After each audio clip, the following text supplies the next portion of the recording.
Good afternoon, everyone. Thank you all for coming to the Stimson Center. Welcome. Welcome to the Chairman's Forum. And it's my great pleasure to welcome Chairman Ed Royce, the Chairman of the House Foreign Affairs Committee. Chairman, thank you, Ambassador. Good to be with you. We're honored to have you here. In the interest of time, as you know, the Chairman has a bill that he's going to be working on and does not control the timing on the floor. And so I want to say thanks to you and your staff for working with us, and to everyone who came early to fill the seats and participate. I'm going to try and make good use of the time, and I won't go through the biography. You know who Chairman Royce is. I just want to say that we had very positive encounters when you chaired the subcommittee on terrorism, nonproliferation, and trade. As an envoy working on the shoulder-fired missiles issue, I couldn't have asked for stronger support, and I just want to thank you publicly for that. And I remember testifying on the Syria chemical weapons issue as well. It is really gratifying, if you're trying to get something done in the executive branch, to have legislators who are absolutely committed to the success of your mission and are very serious about the problems you face. And we were able to get those reforms signed into law. So yeah, thank you for your part. Oh, well, thank you, sir. As you may know, Chairman Ed Royce is the Republican congressman from California's 39th district, parts of Orange, Los Angeles, and San Bernardino counties that have been in the news, from Fullerton, California.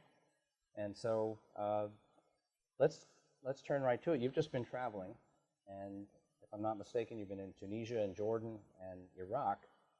Can I start with Tunisia? After the Arab Spring started there, and for many of us, including at Stimson, we've looked at Tunisia as a promising case of a country that was able to find political accommodation. They've had some challenges. They've had some unrest. The economy has been sort of wavering. It's been a hopeful place. What's your assessment coming out of Tunisia? Well, first, you know, Hernando de Soto, the Peruvian economist, did a lot of good work in Tunisia. His book, The Mystery of Capital, Why It Succeeds in the West and Fails Everywhere Else, is sort of a template for a prescription of reforming economies in that part of the world, where you've got to take the informal sector and move it into the formal, and you actually unleash all that human capital to allow people to go forward, to allow people to actually have the ability to start their own businesses or own their own property. That is slowly underway, those reforms. What is working against Tunisia today, though, is ISIS itself. There are 4,000 young Tunisians in neighboring Libya training right now, and there's 2,000 training in Syria. The Tunisian experience is, as they come back, they carry out attacks, Ambassador. Their request to us is to be decisive and to take out the training camps in neighboring Libya, which so far we have failed to do, because that precludes the ability of those young ISIS fighters to get the training in the bomb making and the other techniques they've used to hit their national museum and to hit other sites. It was a curiosity to me, as ISIS arose in the last couple of 3 years, that we would hear, initially at least, how many of these people who were joining ISIS were coming out of Tunisia. And I've always wondered, did they leave on their own volition? Did the government were they glad to get them out of town? Do you have any sense of why so many Tunisians were actually part of the extremist uprising? Tunisians were pretty well traveled. If you look at the middle class there, and you look at the ability to ISIS to basically reach out. You look at the foreign fighters that have gone into Syria. Most of those, many of them were actually born overseas, of course, born in Europe. So you're not actually talking about wholly an indigenous force. You're talking about a young generation that's accessing the internet, that is responding to the successes of ISIS on the battlefield. And it's these young men that view this as a way to flex their muscle, their ability to be part of something that's on the march, you know, on the move, like the brown shirts and the black shirts back in the 30s, attracting from young men who want power over others. And so I think the solution to this is to show that this is not a force that can't be stopped. And in that, we've been woefully inadequate. We let ISIS go for a full year, taking town after town and sending the message back to North Africa, to Europe, and around the world We cannot be stopped. Come here, get your concubines, get paid. We just took we took the Bank of Mosul. We've got $1 billion cash here. Come here, be part of this action, and tell everybody else that you're in charge. Well, there's so many issues that flow from that. There's a lot of recognition now, I think, that there's a sociology behind the attraction of these extremist groups that doesn't originate with religion. A lot of these folks don't really know the Quran. We found this with Belgium and France. So it sort of points to the question of whether, in addition to military operations to counter ISIS and blunt the threat, there needs to be some new thinking about how to address these psychological needs in these societies and what the West can do to make it less attractive or to open up more options. You talked about opening the regular economy with the Soto theory, but I know you say it's been woefully inadequate. Could you envision more imaginative tools of influence in the West to look at how to work with these societies to try to give young men a different way to excel?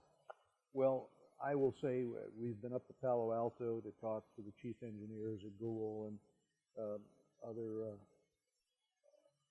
when you look at social media, a cooperative embrace here with a strategy of affecting this. But of course, if we continue to fail to respond or to take out ISIS, which now has, instead of one training center, 20 in 20 different countries, if we allow this to continue to build and we allow the virtual caliphate to become dominant on the internet because they can continue to train and recruit and send the same message, aren't we missing the main point, which should have been when they were guys in pickup trucks, as the president referred to them, the JV team coming out of Raqqa?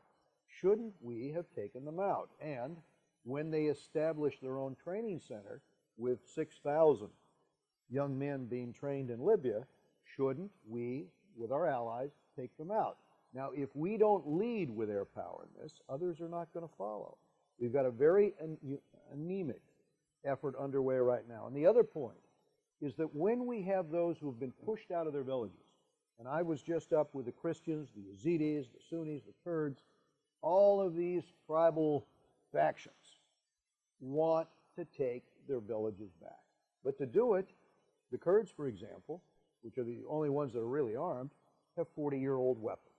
So if you're talking to young women who are serving in these battalions on the front lines, and they say, we're no match, there might be 170,000 of us, but we're no match, the Kurdish forces, for the fact that they've got the artillery, the long-range mortars, anti-tank weapons. We've got to have anti-tank weapons to take out their suicide vehicles. And most of their losses, by the way, come from these suicide vehicles. So that's what they're asking for. Clearly, we have to step it up, and on top of that, I would suggest we have special operations in the theater, 3,700 special ops forces. Allow them to be forward enough deployed so that they can be forward observers and call in the airstrikes and start picking up a tempo here with the goal of rolling this back, work with the Sunni tribes, give them the weapons they need, arm the Yazidi men, etc., so that arm the Christians that want arms to resist, and roll this thing back and give people their villages back and let young men see that ISIS isn't unstoppable. And you're sort of pointing to a horizon where people who aren't from Syria eventually, if they are still alive, go home. And so that points to the need to start to be thinking about a plan for stabilizing Tunisia and other countries as these fighters decide they've had enough and come home. I'm not sure that policy piece exists right now. But it also, I want to focus on how they got there in the first place. I think it's fair to say, I think it's common knowledge that Bashar al-Assad had kind of a pipeline of fighters that he was happy to have go right into Iraq to try to kill Americans, and that he probably did that with the enthusiastic blessing of his friends in Tehran. And that pipeline existed. There are people in this town whose views I trust, who are absolutely certain, including Syrians, that Bashar turned up the tap on ISIS in order to deflect from the United States and the Western and UN effort to displace him and to transition away.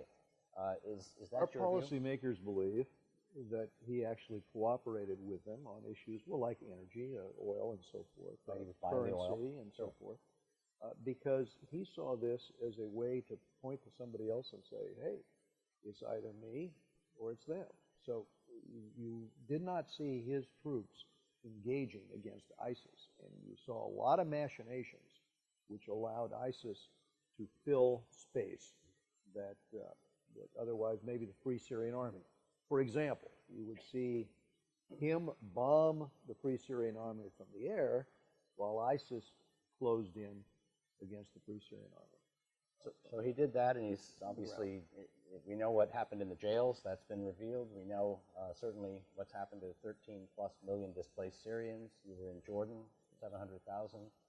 The Syrians fleeing to Europe. So if ISIS eventually is defeated with a decisive operation, and if those who wish go home, the question is, who's left in Syria, and do you ever see the Syrian refugees going back? Well, first of all, let's go to the first part of your question. There would then be, of those foreign fighters, 35,000 foreign fighters. How many can we trace directly out of Europe? At this point, let's say 3,600. Clearly, for Europe, I was over talking with our MPs in the United Kingdom. Scotland Yard is totally overwhelmed, and they're the best equipped out of Europe. You get onto the continent and look at the circumstances that the Belgians. I mean, you're talking about the inability to keep abreast of an existing situation where they're overwhelmed. You start adding on top of that the fact that ISIS increasingly is embedding its fighters in the refugee flow through Turkey and under the European underbelly into Europe. It is an avenue for ISIS young men who right now are working on how to build an ever bigger bomb. So in Brussels, they can kill 30 and injure 300 today. But as they keep working on their munitions capabilities and on their strategy and tactics, the blasts, the attacks on the capitals of Europe are going to increase exponentially as they get the capacity and the additional fighters. So this is the great conundrum. You're implying time is really of the essence to do something decisive. And we've just passed legislation, by the way, that do several things here. One is to help the Europeans. We're going to be helping them stand up their protection inside their airports. We'll also be cooperating with them more closely in terms of their capabilities. But at the end of the day, regardless of those advantages, and we reformed our process on visa waiver, so now if you've gone to Syria, I know there was a fight over this, but it's only common sense. You've got to have a system on the automatic visa waiver where if you have a European that's gone to Syria, that can't be automatic entry in the United States. We've got to be allowed to vet that. And now, our authorities can do that. And so these are the types of changes the House are pushing through, my committee is pushing through. But what you're talking about is that ISIS is competing for the affections of a population. And my question would be what are we doing as the West to compete for the affections of the larger Syrian population? Yes. You were in Jordan, where there were upwards of 700,000. Lebanon's got 2 million. Turkey has a lot. And now you've got 4 million fleeing, or you've got people fleeing into Europe.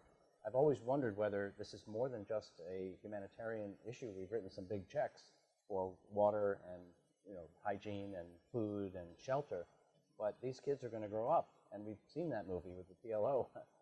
What are we thinking, or is there room for a more imaginative program in the West to sort of send them back to Syria with some thought about how to build a country? Well, Edward Hussein raises the point. He wrote the book The Islamist, which I would recommend. And he, came out of London as sort of the head of the student Islamist movement, went to the Middle East and had second thoughts and came back to write this book in order to push upon the British university system and grade school system, the concept, for example, that you should be selling your concepts, let's call it political pluralism, tolerance, the values. If you're not selling those values, someone else is going to try to compete with a different set of values. So I remember one of the things that he said was that he does not remember ever having, as he came up in grade school, high school, those values even discussed. Instead, automatically, the substitute values comes in. So I think, first and foremost, would be setting out the values that we consider the universal values, you know, the rights of man, if you will, or the rights of a free people, free society. Why all, including women, should have these rights. And if we can agree that Western societies should be part of teaching what used to be, you know, the European Enlightenment and the concept of the autonomy of the individual, reason and logic, and you know, for us, you know, our Bill of Rights. I mean, if we're not out there front and center with this around the globe, then we're going to be in competition with other ideologies. And this is not the first time this has happened. In the 1930s, you know, it was fascism around the globe that was very much in competition with democratic ideals, along with Marxism. So we have to recognize how we have pushed freedom forward, but it has to be taught to the next generation. And so, just to close on the Syria equation, Yes. We know what Bashar al-Assad's role has been.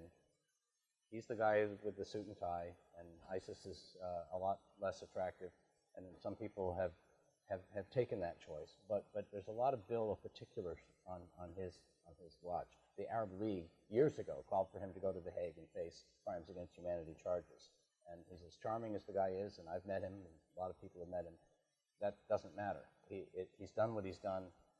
They shot up the Arab Spring when it reached Iraq, and they didn't reconcile, and it turned into a war. So the question then becomes, most of those people, if I'm right, left Syria not because of ISIS. Let's be clear.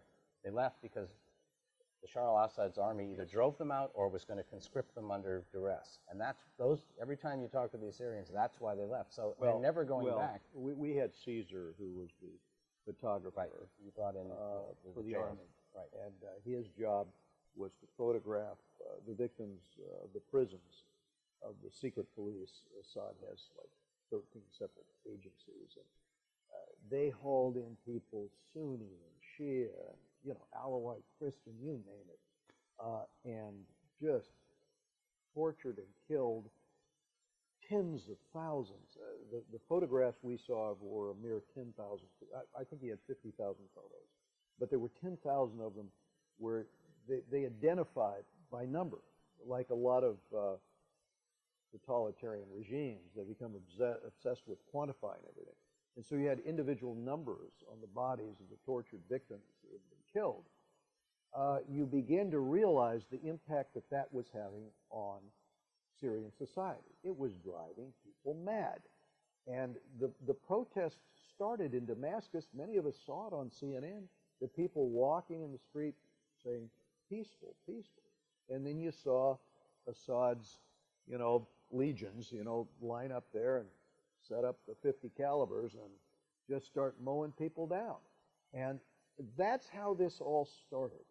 But we are still in the process trying to convince the Russians that the best course of action here at this moment, because we are where we are, is to have Assad exit the situation. You know, like we handled in Haiti, we handled this situation this way. Aristide. Years ago. Have him exit the situation and allow some consortium of government to come back in and try to bring some kind of order out of the chaos. Because what you had in the state that he and his father governed over was a situation that now has compelled, because of the chemical attacks and the barrel bombs at night, Many of the Sunnis have fled into these neighboring countries and into Europe, and we've got to figure out a way to reverse this process. Well, and so he just held elections this week to give himself a fresh mandate, which is kind of a signal about how willing he is to leave under a diplomatic transition process. He's dependent, though, upon the Russians continuing to cooperate and protect him because his own public turned against him. And so even the Alawites have set up, even one of his former Alawite ministers have set up a radio station to broadcast into the Alawites to say, enough, this guy just has to go. If we're all going to get along afterwards, he has to go. And that's what needs to happen. But when the Russians came in with air power, did they not sort of create a cordon sanitaire around greater Baghdad, greater Damascus, which basically hit whoever was in the way, women and children, villages, to isolate the ISIS and Nusra folks from the Alawite regime people. Well, part of all the moderates in the middle. Part of our problem is we did not move in with a safe zone in the north and the south. Our allies and friends in the vicinity all wanted us to do that, but they don't do it on their own. They need U.S. cooperation to do it, and to do that, they need a decision. Paralysis in the face of all of this is not moving forward, and at this point, our strategy is negotiation with the Russians on a solution along the lines that I just shared with you. And I think at this moment, we need to step that up. And would we perhaps reverse the tide of refugees fleeing? Would they go back? Certainly. We talked to a lot of high school age kids from every denomination, a lot of the Sunni kids. What every one of them told us is, I want to go back home. These were kids primarily run out by ISIS, but they also were kids run out by the situation with Assad. But you got the same answer from all of them. I want to go back to my home. That's something to put on our future radar. Let me ask you about Iraq. So you had a really interesting visit. You met with the Prime Minister, al-Abadi. Yes. There's a lot of political turmoil going on as he tries to bring in technocrats, but different factions have something else to say about that. There seems to be some inter-Shia tension with Muqtada al-Sadr and Sistani and the pro-Iranian elements. What was your takeaway from that? I think he's an improvement on Maliki, but at the same time, I think he's under so much pressure from the Iranians. You know, when you look at the way the Iranians have been able to play this situation, and this is what we try to tell them: do not allow the Quds forces out of Iran to bring the Shia militia into the western part of Iraq to retake those villages. The Sunni tribal leaders that we met with want to take their own villages back. Their people want to go back to their villages. They don't want it to hand it over to some Shia militia headed up by a Quds force leader like Soleimani, and he has to be constantly pressured on this because we don't have the presence in Baghdad we once had. We basically vacated that, and so in our absence, Iran is filling that vacuum and coming up with solutions which don't solve the problem vis-a-vis ISIS. How would you support the Sunni tribal elements? Will they get behind the Iraqi army, or is it something else? Well, our discussions with, first of all, we need to make them part of the Iraqi army. The Iraqi force needs to be inclusive, but more importantly, those tribal leaders have proven in the past that they will fight to expunge forces like ISIS from their region as long as we work with them and as long as they have weapons to do it with, and they need weapons commensurate with what will defeat ISIS on the battlefield. And frankly, our special operations people with them, along with some of the Iraqi commanders, will give some measure of reassurance. But the tribal leaders, they know what to do and they know how to do it. They've proved it in the past. General Petraeus and I have talked about this, and I've also talked with Odiano and some of the other members of our armed forces who had experience there, and I think our feeling is, you know, those areas, once liberated, we need to bring those refugees, those Sunni refugees or Christian refugees to those villages, Yazidis back to those villages, and the way to get that done is to arm, you know, and prepare them to take out ISIS. You also visited with Kurdish leaders and saw the fighters. What was your assessment similar to that as the Sunnis, that they need support? And well, first, very impressive fighters. I mean, the Peshmerga, these Kurdish women that are 30% of the battalions. Some of you read, I think it was in Time magazine, the story about how they held their part of the line with an ISIS attack. The ISIS fighters realized that these were Kurdish women. The women were standing up and being seen and firing at the ISIS fighters. According to the Kurdish women, the ISIS believe that they can only go to paradise if they're killed by a man. So they think if they're killed by a woman, they're going to go straight to hell. So, of course, and that's what these women stand up and yell to them. We're sending you straight. And so there's a real esprit de corps. But we watch them, you know, in their training with various weapons, but these are old weapons, and they've gotten some German anti-tank weapons, and so what we're trying to do is move forward, because as they say, you know, our losses are just really egregious when they get one of these suicide trucks that we can't stop with a 50 caliber weapon. And, you know, without an anti-tank weapon, it's going to come right into our, you know, the midst of our troops, and it's going to kill, you know, 30, 40 soldiers. So, you know, they're ready, willing, and able. well, you've given me one more reason, as if one were needed, for an out-of-government idea, which will never fly, which is to arm all of the Muslim women in the Middle East. I hadn't thought of that. That would end fundamentalism, I think, rather quickly from Afghanistan to... Have you talked to the prince about that? I don't... but back to the land of reality. Do the authorities exist, in your view, for the U.S. to do what you just said, to provide sustenance and military capability to defend the Kurdish and the Sunni areas? Well, here's the difficulty.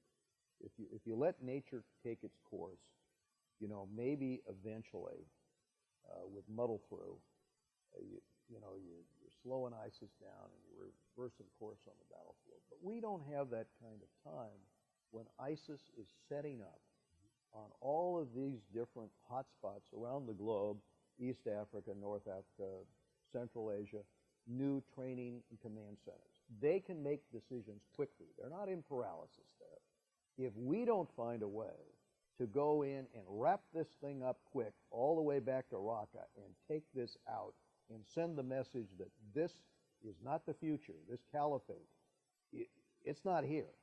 And then if we don't make the decision, you know, to go into North Africa and take that out, or, you know, with Al-Shabaab, figure out how to get that headquarters, take that out, ISIS is popping up all over. And so the point I would make is, I think failure to lead leads to failure. And that's my concern about our current foreign policy paralysis. Well, we've mentioned, but we haven't really talked about Iran, which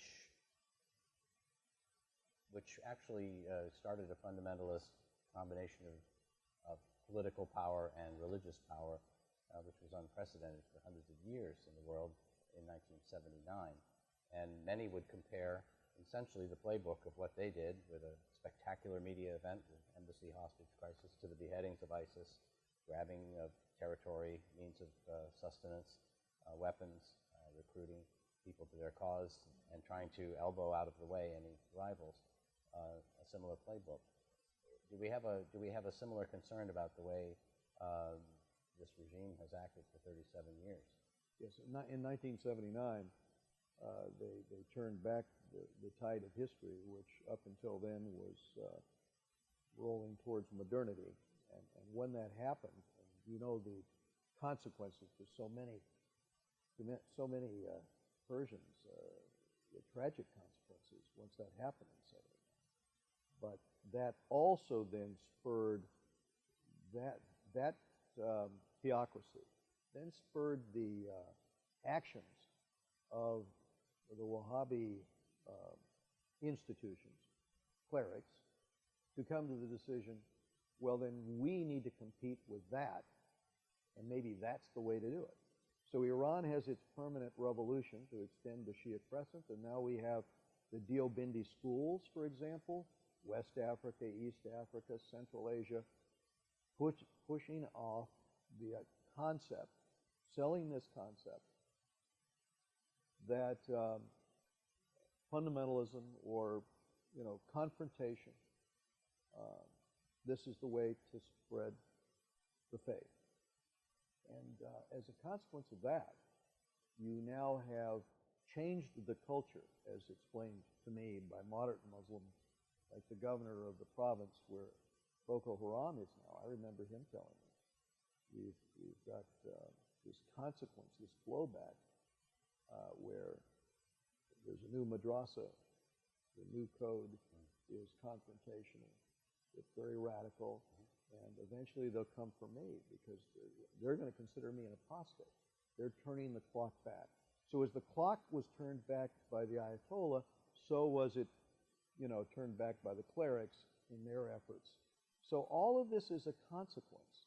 And as to the way we've handled it, our mistake, I think, has been the tilt to Iran by the administration should have been in 2009 to the tilt to the people who had the election stolen from them in Iran.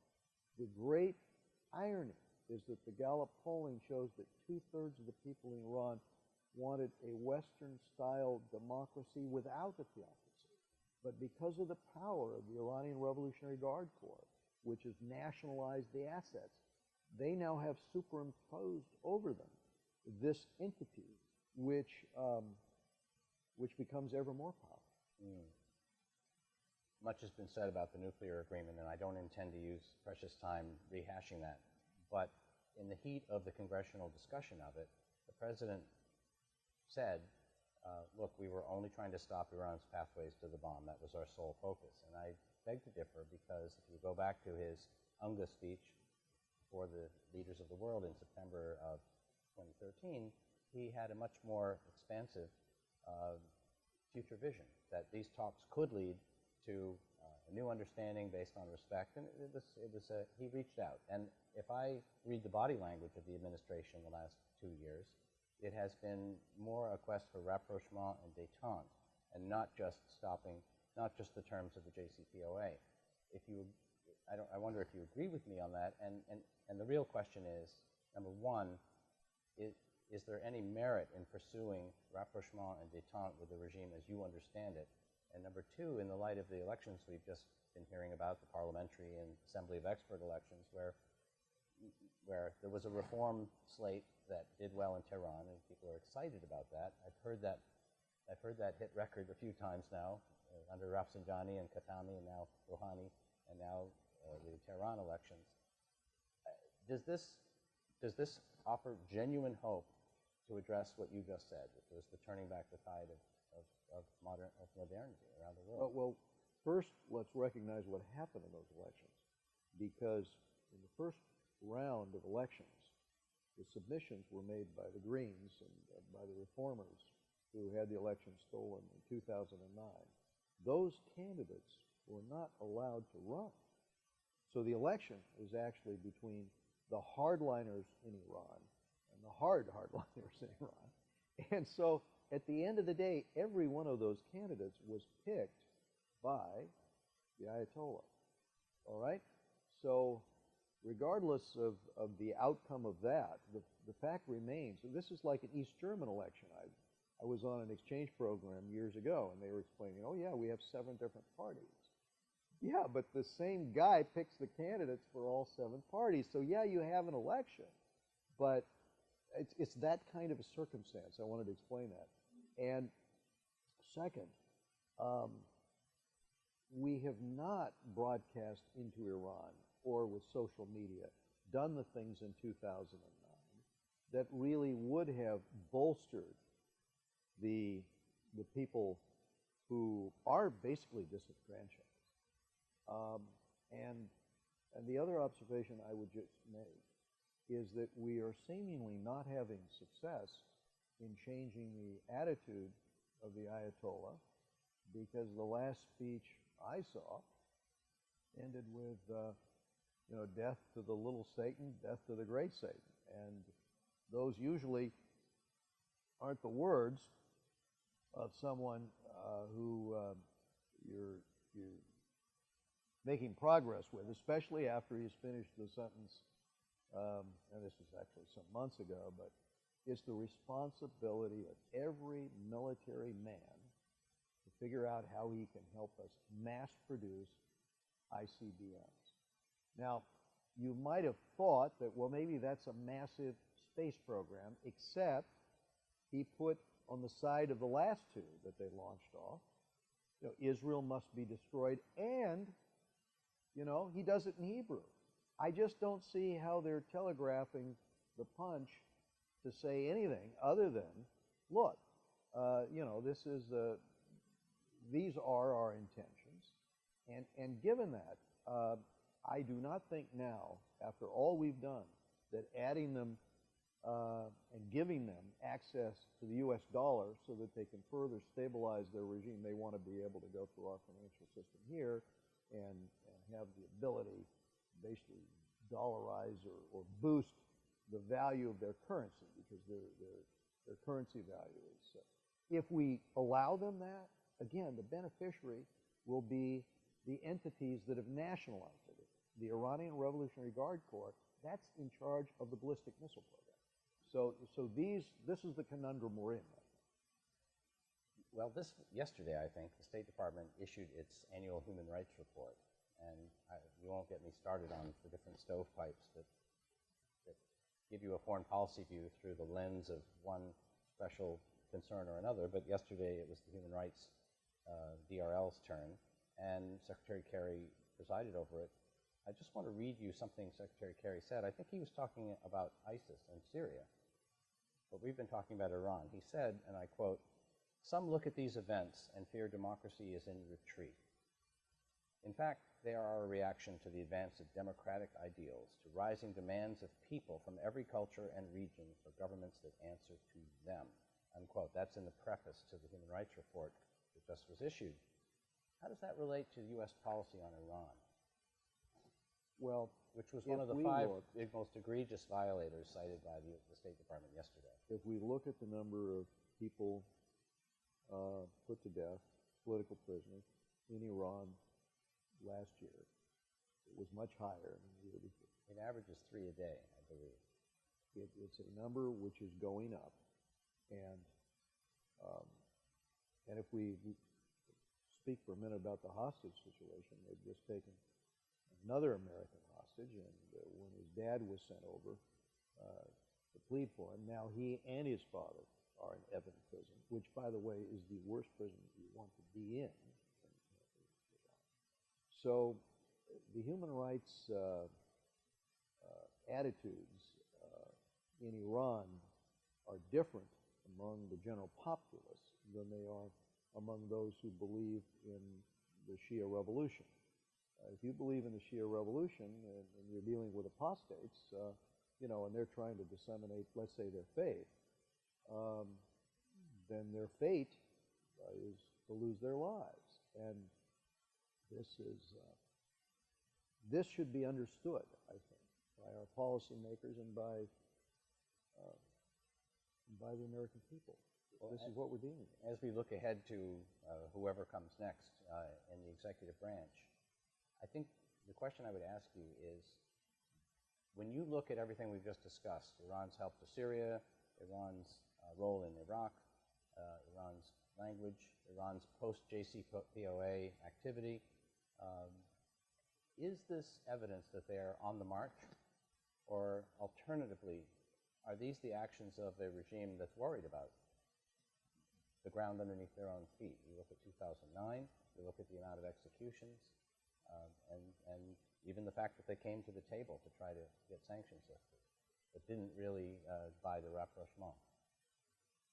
My concern is that theocracies are in the grip of an obsession with not only trying to compel compliance by their own people, but also trying to expand their influence. And you see this with their attempt.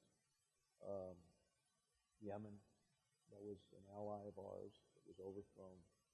There were 200 Quds forces involved in helping the Shia militia down there, the Houthi militia. You look at the attempts to overthrow the government in Bahrain. Now Israel faces on its border Quds forces out of Iran, and you watch their activity, including their efforts to spread their influence, their ballistic missile program. And I think, as I said before, Ambassador, we need a very real plan to do what we did with Radio Free Europe, Radio Liberty in Eastern Europe.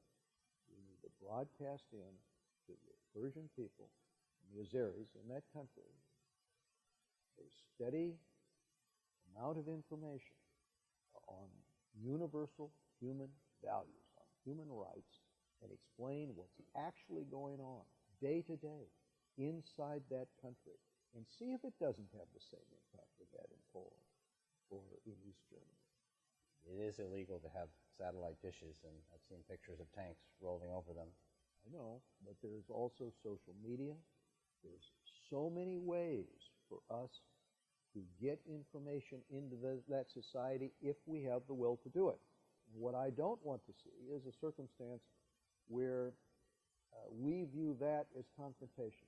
It is not confrontation to disseminate ideas. Free speech should never be a confrontational concept. The ideal of us putting out these values when we know that that is what worked in the past, we are entirely too reticent to pick up the cause of those who are being killed, those who are being tortured and have in prison, and tell their story on the air. Iranians are interested in this. Their social media. Find new ways to get into that social media with the facts on a day-to-day basis. Take young Persians who have left the country, who want to do this, like once young East Germans and young Poles did it. They have their finger on the pulse of what's going on in the country, and let them tell the story of what's going on around the world as well. But let's have a narrative that competes with the Ayatollahs. I think it's vitally important. A couple of years ago, the Harper government in Canada did have a program to break through the firewalls. Let me just ask one more question. I know there's more to the world than the Middle East, but you know we are partnering with Sergei Lavrov as our diplomatic partner to try to hopefully come out with an acceptable outcome in Syria. And yet the Russians sent 2,000 unmarked troops into Crimea, took it. They're clearly on the ground in eastern Ukraine. It changed the strategic sort of complexion in Europe and NATO. And they were very much the new concern of many of the Joint Chiefs have said Russia's our #1 concern now. And yet we are embracing partnership with the JCPOA and with Syria. Are you satisfied that we have the right approach to sort of Russia's ambitions in the world? Well, the first thing the Russians tried to do with the JCPOA was they were, with our Secretary of State, they pressed him on changing the wording from Iran shall not move forward with ballistic missiles to Iran shall be called upon not to. And we accepted that change, and so now that's the new UN resolution. So we shouldn't be too surprised if now the Russians say, hey, by the way, they're not in violation. You agreed to those changes, to that change, and so technically, arguably, they're not in violation as they test their new capacity for ICBM. This shows you the attitude, unfortunately, of the Russians in this. I would say myself and Elliot Engel took a delegation of 8 members, 4 Republicans, 4 Democrats, into Ukraine. We went as far east as we could go. We actually flew a little plane into Dnipropetrovsk in the east, which is the heart of the Russian-speaking region of Ukrainian East. We talked there, women's groups, minority groups, lawyers groups, civil society. We spoke to Jewish groups, mayor. We got the same answer from everybody, which is, look, we've got our differences of opinion with Kyiv, but we are willing to take Poroshenko's offer. We keep our culture out here. We keep our language out here, and in exchange,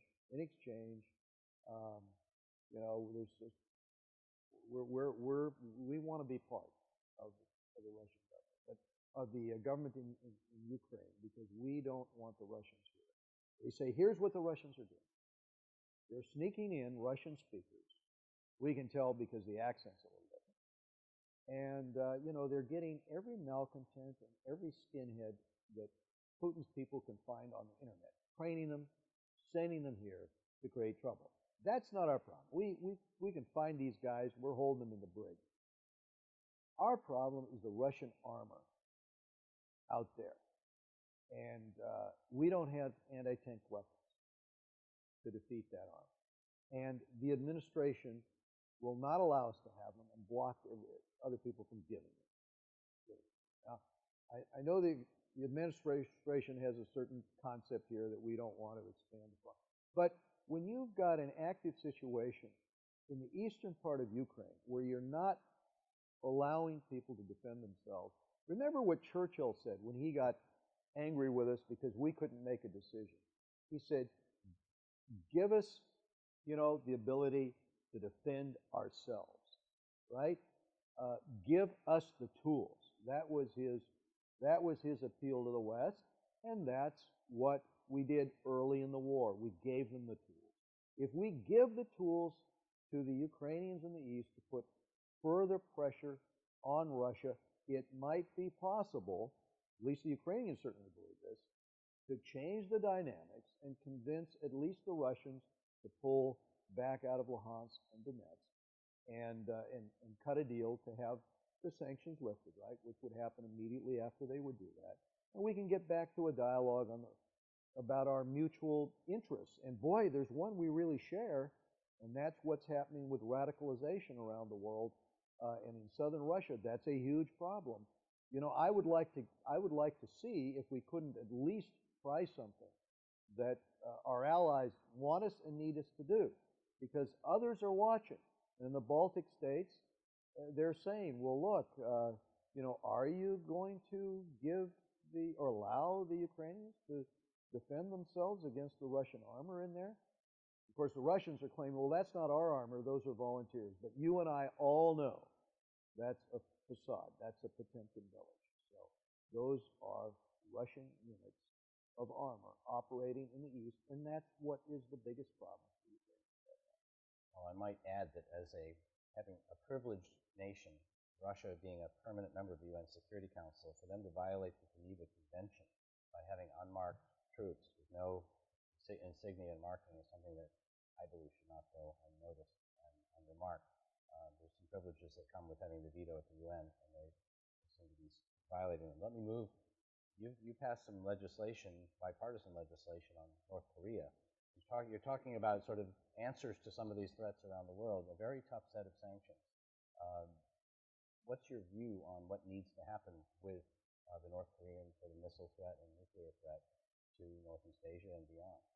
It's interesting because Stuart Levy had to deal with this as Assistant Secretary of the Treasury as the North Koreans were developing their atomic weapons program. He caught them counterfeiting U.S. currency, $100 bills. And this gave him the standing over at Treasury under a prior administration to sort of unilaterally take action. And what he did was what my legislation does. He froze the bank accounts. He gave every bank, like Banco Delta Asia, a choice between doing business with North Korea or doing business with the United States. It turns out that it's suicide for a bank to make the decision not to have a commercial relationship with the United States. So as a consequence, all of those accounts were shut down. Every meeting that the North Koreans went to, they began with the question, when are we going to get those sanctions lifted, because we know from defectors, including one that we talked to out of the missile program, that it shut down their ability to buy the clandestine gyroscopes and other equipment they needed for their missiles. We also know from the old head of propaganda and others that the Kim regime, the dictator, couldn't pay his generals. That's never a good position for a dictator to be in for very long. Now, of course, Levy, Treasury, wanted to continue. The State Department, of course, saw it as an opportunity. Well, we can lift the sanctions and begin, a dialogue. But of course, eventually, the same thing happened. The North Koreans have that same playbook. They cheated on the negotiations and went ahead with their program. I put this in place because it is clear that it stopped the capacity of North Korea at the time to move forward with its weapons program. And it seems to me the most important thing right now is to not give them access to the hard currency, given their apparent intentions. And so now we've seen that has been adopted up even at the United Nations. China is working with us on this. And I think, we got a big enough bipartisan amount of support in the House and the Senate for this that the President signed it, and it's now law. So I think you've got to really be looking at opportunities like this to use what has worked in the past. Okay. I do want to ask you sort of a total question on Asia. You mentioned bipartisanship. And referring to your work on the subcommittee on Asia as well, we have 5 treaty allies in Asia: Australia, Thailand, Philippines, where we're now starting to bring people back to the bases that my friends and I were kicked out of when we negotiated in 1990, and now Korea and Japan. And China, of course, has so many dimensions to it: huge economic relationship with the United States and possibilities, a rising economy, internal issues that are of concern, external issues on the 9 dotted line and Spratlys and Senkakus, et cetera. Mm-hmm. Is there a bipartisan view on the role of the United States in the Pacific, or would you say there is a separate view across the aisle from the administration? There's several different aspects of it. We're working with the administration in terms of trying to get a high standard agreement in Beijing, which would protect intellectual property and move out of the Chinese court system, and frankly out of the U.S. court system, litigation to resolve disputes, and instead move those into arbitration. And that would help clean up the intellectual property theft, frankly, and some of these other issues that China's involved in. In terms of our broader intention of getting an agreement worldwide to really give us the leverage to ratchet up to higher and higher and higher standards, I think that's reflected in the overall strategy to put the Pacific Rim into the Trans-Pacific Partnership and the Transatlantic Alliance on trade that we're working on, because for many of the practices that Beijing is involved in, and Beijing would not be part of the agreement, you would have the rest of the world now adopting standards that would not only give us market access and put it on an equal field. Remember this: in most cases, tariffs here are a lot lower than they are with our economic trading partners. But our partners are now nervous enough in the theater and around the globe in terms of the predatory economic nature of some of these practices that they're saying, okay, you'll get market access on an equal basis, and we agree to the very high standards. In fact, that's an effort that would allow the United States to lead and have the wheel with respect to trade, rather than to turn that over to our economic competitor that isn't playing by the same set of rules. So I think this is vitally It's important. interesting to hear you say that as the chairman of the Foreign Affairs Committee, as terms of trade have played so prominently in the political discussion of the presidential debates. And I'll just leave that comment there. But it looks like foreign policy now is well understood to include terms of trade.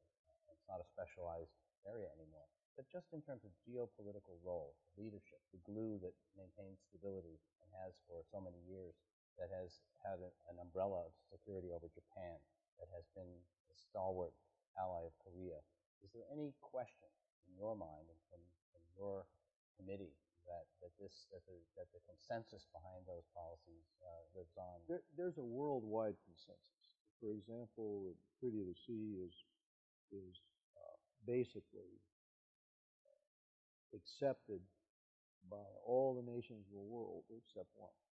So when we talk about the 9-dash line, it's not credible that you go back and say, well, Chiang Kai-shek once picked up a marking pencil and said the borders are the entire South China Sea right up to the borders of all 9 of these countries. This is the entire border of the South China Sea. That just does not have credibility. And our engagement in the Pacific, in terms of the concept of keeping the sea lanes open for trade, this is essential. And we have to continue in our role. And this is something that unites the world community, right? With one exception in terms of how they read that treaty.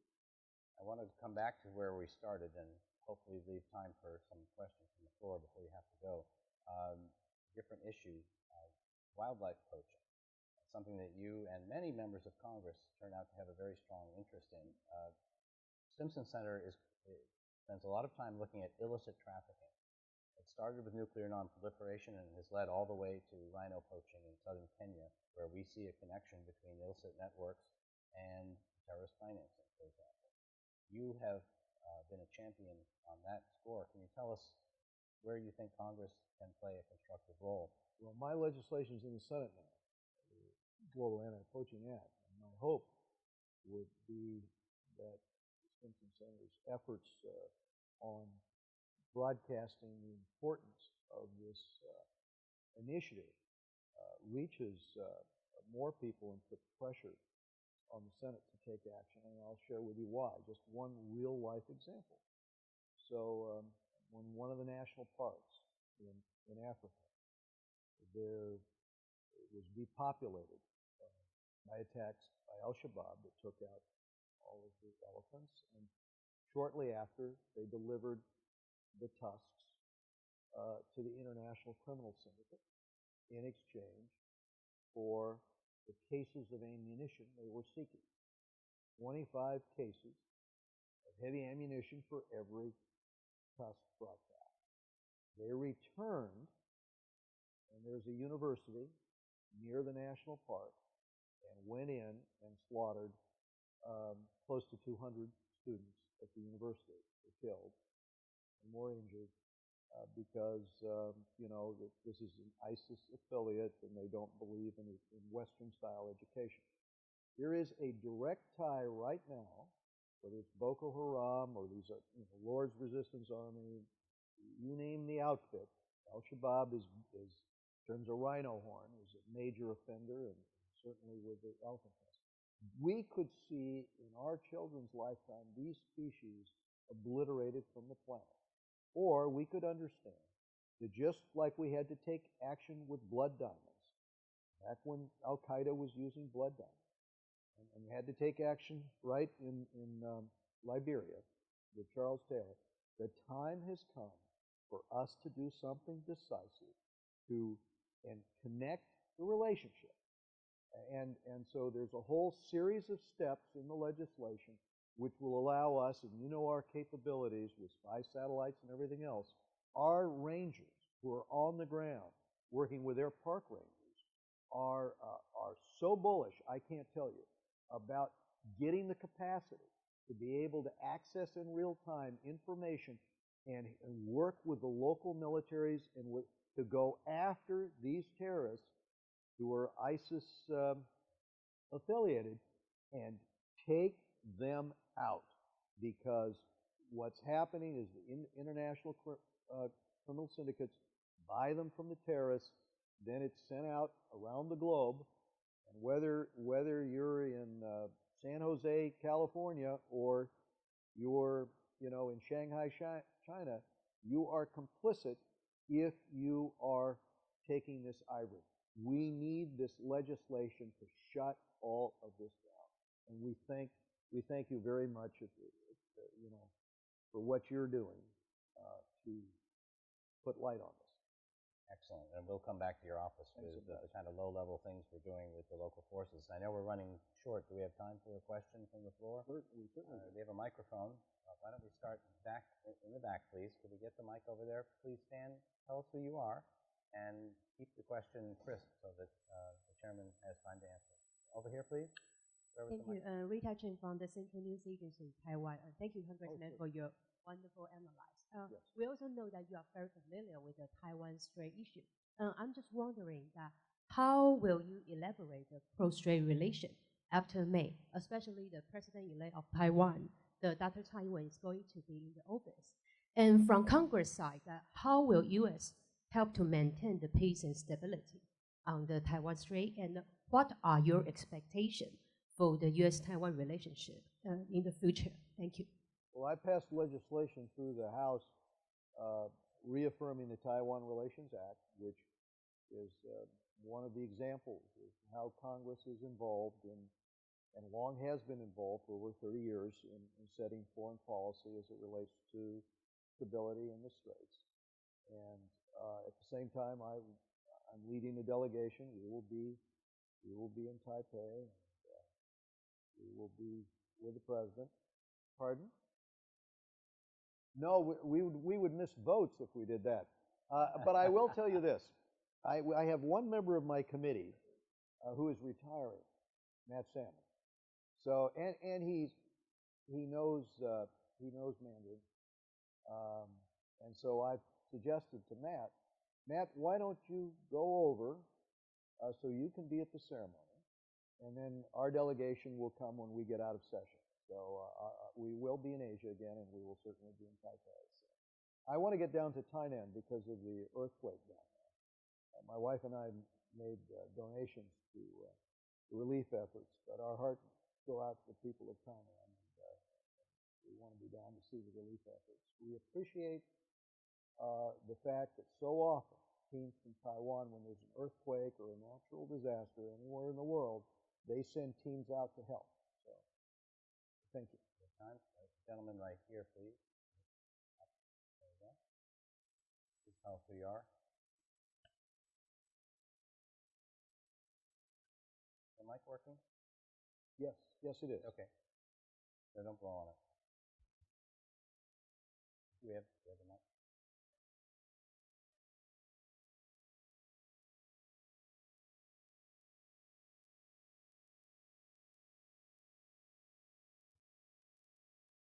Symptoms of ISIS and also the direct attacks and the like. Why don't we see them taking some strong leadership and going after the cause itself? I understand the U.S. is reticent here. They showed that they could do something in Libya with some support. Why don't we see more of that? We saw some of it right after the attack on Paris, if you'll recall. The French military asked us why we hadn't hit the training camps. There were 4 of them in Raqqa, and asked where they were, and promptly went out and eliminated them. And then asked us why we hadn't hit the convoys of fuel that ISIS was using to get further monetary income, and then obviously went out and took those out. But one of the things we need to do, I believe, is to get more forward-deployed, forward observation personnel to be able to call in those airstrikes and actually hit those targets. And in that kind of environment, the British, who were stationed in the region, and others, and the Brits have shown a willingness in the past to be forward deployed. Okay, so if we lead, others will work with us. I'm just giving you our past experience. If the United States is not leading, expecting others to step in, we just have not had that kind of positive experience. I think we've got to be part of the solution, and then we've got to bring them in with us, and then we've got to say, you've got to carry your share of the weight. I think the British and the French and others will follow. One more question over here, please. And that includes responding in Libya and taking out ISIS in Libya. That should be the Italians. Everyone should be in on that operation. Ambassador Bill? Thanks for your comments today. We haven't heard a lot of talk about diplomacy, but I did hear you mention positive thoughts for a law of the sea treaty. I wondered if you thought our diplomacy in the Pacific, as well as in the Arctic, would be helped by U.S. adoption and application of the law of the sea treaty, and if so, what might be done from the House Foreign Affairs Committee to help Senate colleagues do that? Yeah, it's a Senate decision, but as you know, we comply with the treaty. We acknowledge the treaty. We acquiesce to the concept of the treaty. And I understand your point. You want to get the senators to bring this up, and you want to get a 2/3 vote on the treaty. And that looks like a difficult thing to get out of the Senate right now. But the reality is, de facto, the United States complies with and accepts the treaty as the international law. So, All right. Well, ladies and gentlemen, in the interest of keeping our good friendship with the chairman and his staff, I'm going to call it there. I want to say please join me in thanking Chairman Royce. thank you, Ambassador. Terrific. Thank you. Thank you, Ed. It's been great.